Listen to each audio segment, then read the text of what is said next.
God hates fags. This is an all too terrible slogan of the Westboro Baptist Church. They believe, according to their website, that homosexuals fuel the fire of God's wrath. They believe all homosexuals will go to hell, and they strongly oppose granting gay rights. These Christian activists forget one excerpt of the Bible, and that is God loves all. Religion aside, gay rights such as marriage and adoption have been widely discussed in the media recently. They have even been brought to Washington for further review. In my speech, I will discuss the rights that gays and same-sex couples are currently not entitled to.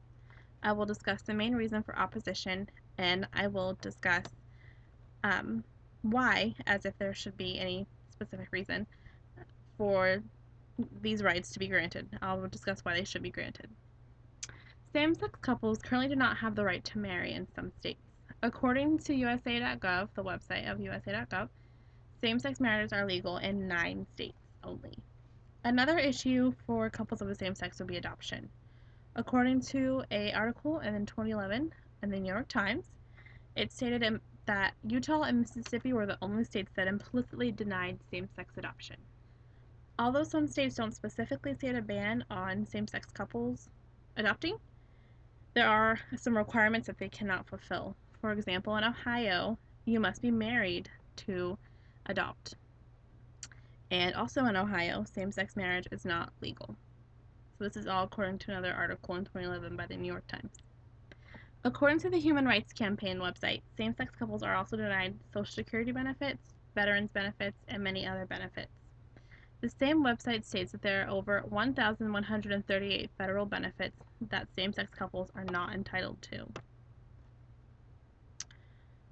The main argument against same-sex marriage includes religion, the Bible, and what some call the institution of marriage.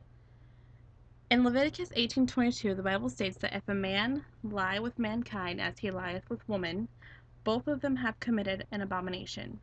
They shall surely be put to death, their blood shall be upon them. Some may say this is a reason as to why we shouldn't allow same-sex marriage. But in Deuteronomy 22:13 through 21, I'll just explain it in layman's terms. It basically says that if a man finds out on his wedding night that his wife is not a virgin, he'll bring the proof, which will be a sheet with either blood on it or no blood on it, to the community and show it to them. If it is proven that she was not a virgin, she will be stoned to death. My issue with the religious factor against same-sex marriage is, why is it okay for us to condemn homosexuals but not condemn those who have premarital sex and get divorced? It's not consistent. There's a double standard. If we're going to do one thing, why are we not doing other things?